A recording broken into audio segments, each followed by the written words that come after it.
Saat di debat, Bapak bertanya soal bagaimana perasaan Pak Prabowo terkait batasan usia capres-cawapres. Padahal kan itu sudah jadi putusan MK, Pak. Sudah ada sidang etiknya juga. Kenapa sih Bapak masih nanyain itu? Kenapa nggak move on aja gitu, Pak?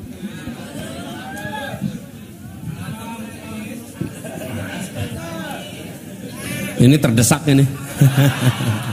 Gini, saya ada bekas ketua MK di sini. Boleh ya, saya minta ketua MK aja jawab ya. Boleh ya. Pak Zul, di sini Pak Zul. Ayo ke Pak Zul, Pak Hamdan, Pak Hamdan.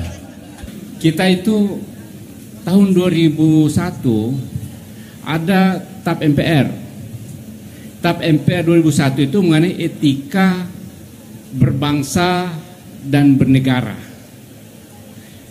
Seluruh pejabat negara, seluruh warga negara, sampai kapanpun itu harus memiliki, mengembangkan, dan menghormati etika.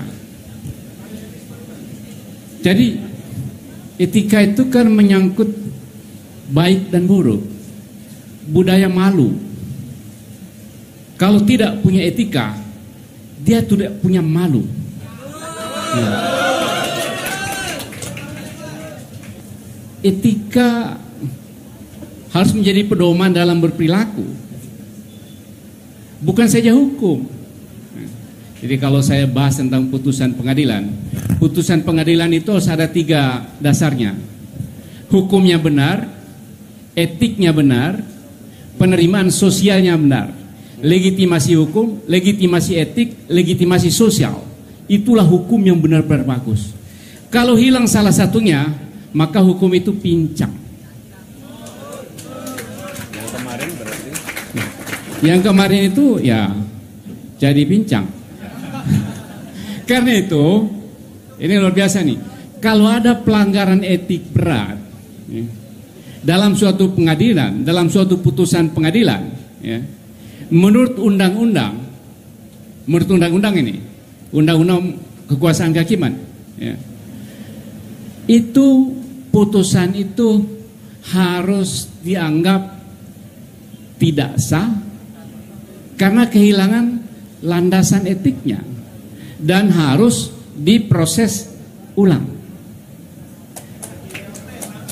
Ya.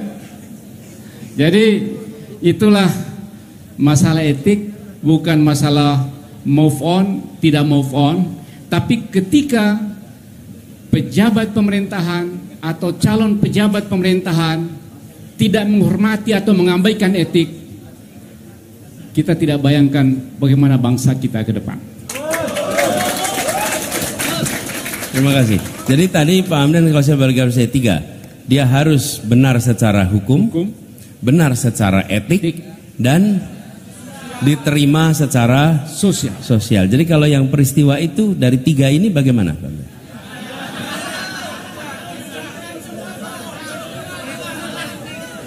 Hanya hukumnya saja, hukumnya sah putusannya, tidak bisa diganggu gugat.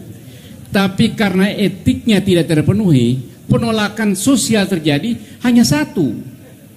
Jadi bayangkan kalau ada 3 kakinya, tinggal 1, kepotong 2, runtuhlah negara hukum. Ini runtuh negara.